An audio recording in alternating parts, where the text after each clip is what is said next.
Hi students! Welcome to another General Mathematics lesson.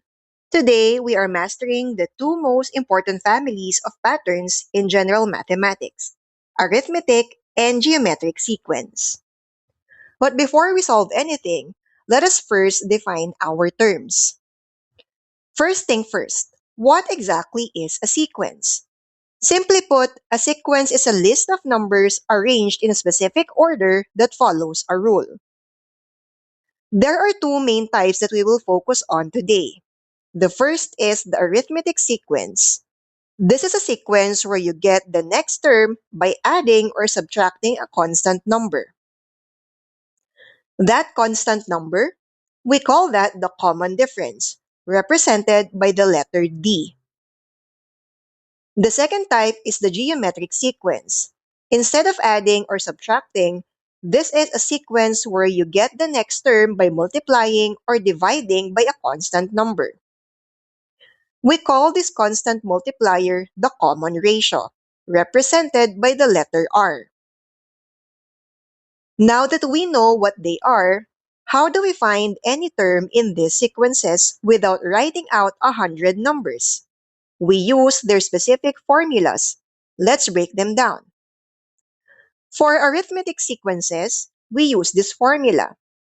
A sub n is equals to A sub 1 plus the quantity of n minus 1 times D. A sub n is the new term we are trying to find. A sub 1 is our very first term. N is the position of the term. And D is our common difference. For geometric sequences, the formula looks different because it grows much faster. We use this formula. A sub n is equal to A sub 1 times R raised to the power of n minus 1. A sub n is the term we are trying to find. A sub 1 is our very first term. N is the position of the term, and R is our common ratio. Now, let's try to apply these formulas to concrete examples. Let's look at example number 1. We have the sequence 3, 7, 11, 15, and we need to find A sub 10. Given, our first term A sub 1 is 3, our common difference D is 4, and N is 10. We use the formula. A sub n is equals to A sub 1 plus the quantity of n minus 1 times D. The solution, we substitute the values to get A sub 10 is equals to 3 plus the quantity of 10 minus 1 times 4. This simplifies to 3 plus 9 times 4, which is 3 plus 36. So, A sub 10 is equals to 39. The 10th term in the sequence is 39. Moving to example 2, we have the sequence 20, 15, 10, 5, and we want to find a sub 7. The given, A sub 1 is equals to 20. Our common difference D is negative 5 because we are decreasing, and N is 7. We use the formula. A sub n is equal to A sub 1 plus the quantity of n minus 1 times D. The solution, plugging it in, we get A sub 7 is equals to 20 plus the quantity of 7 minus 1 times negative 5. This becomes 20 plus 6 times negative 5, which is 20 minus 30. So, A sub 7 is equals to negative 10. So, the seventh term is negative 10.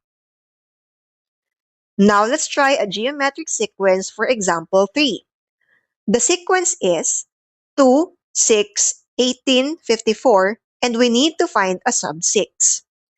Given is A sub 1 is 2, our common ratio is 3, and n is 6. We use the formula. A sub n is equal to A sub 1 times r, raised to the power of n minus 1.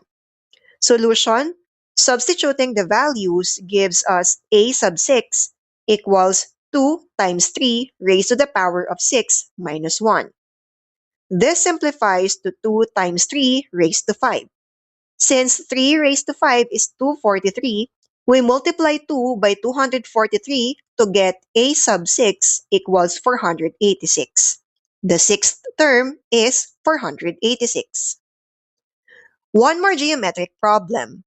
The sequence is 100, 50, 25, and we are looking for a sub 5. Given a sub 1 is 100, our ratio is 1 half since we are halving each time, and n is 5. We use the formula. A sub n is equal to a sub 1 times r raised to the power of n minus 1. Solution?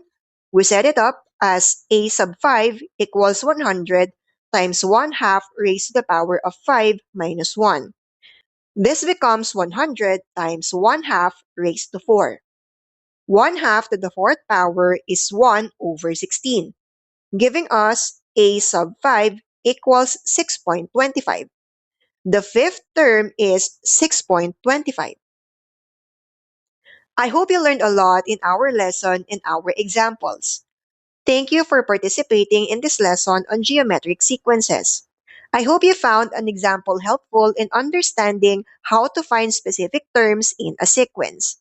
Remember, practice makes perfect, so keep exploring these sequences on your own. See you in the next lesson. Bye!